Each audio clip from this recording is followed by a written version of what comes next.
Rajat catch auto ನಾಟ್ಔಟೋ? ನಿಯಮ ಏನು ಹೇಳುತ್ತೆ?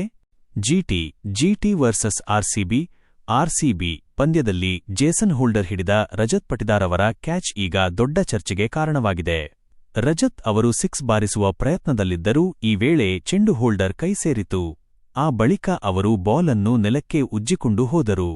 ಈ ಕ್ಯಾಚ್ ಬಗ್ಗೆ ಚರ್ಚೆ ಶುರುವಾಗಿದ್ದು, ನಿಯಮದ ಪ್ರಕಾರ ಇದು ಔಟೋ ಅಥವಾ ಇಲ್ಲವೋ ಎಂಬ ವಿವರ ಇಲ್ಲಿದೆ.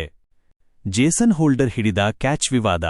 ಜೇಸನ್ ಹೋಲ್ಡರ್ ಅವರು ಬಾಲ್ ಅನ್ನೇ ನೋಡುತ್ತಾ ಬಂದು ಅದನ್ನು ಕೈಗೆ ತೆಗೆದುಕೊಂಡರು. ನಂತರ ನೆಲಕ್ಕೆ ಬಿದ್ದರು.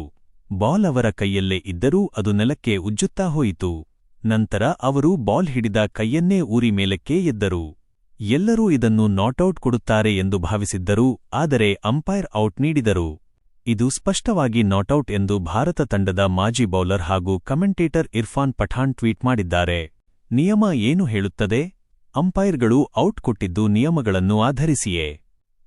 ಮೆರಿಲಿಬೋನ್ ಕ್ರಿಕೆಟ್ ಕ್ಲಬ್ ಎಂಸಿಸಿ ರಚಿಸಿದ ನಿಯಮ 33 ಫೆಬ್ರವರಿ 1ರ ಪ್ರಕಾರ ಅಂಪೈರ್ ಈ ತೀರ್ಪು ನೀಡಿದ್ದಾರೆ.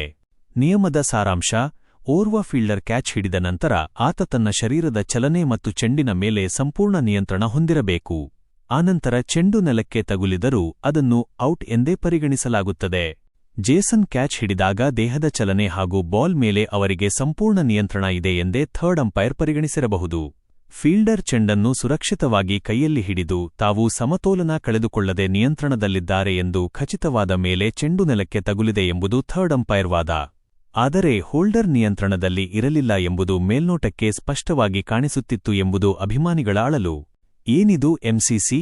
1787ರಲ್ಲಿ ಸ್ಥಾಪನೆಯಾದ ಮೆರಿಲ್ಬೋನ್ ಕ್ರಿಕೆಟ್ ಕ್ಲಬ್ ವಿಶ್ವದ ಅತ್ಯಂತ ಸಕ್ರಿಯ ಕ್ರಿಕೆಟ್ ಕ್ಲಬ್. ಇದು ಲಂಡನ್ನಲ್ಲಿರುವ ಲಾರ್ಡ್ಸ್ ಕ್ರಿಕೆಟ್ ಮೈದಾನದ ಮಾಲೀಕರೂ ಆಗಿದ್ದಾರೆ. ಪ್ರಪಂಚದಾದ್ಯಂತ ಬಳಸಲಾಗುವ ಎಲ್ಲಾ ಕ್ರಿಕೆಟ್ ನಿಯಮಗಳನ್ನು ಇವರೇ ರಚಿಸುತ್ತಾರೆ.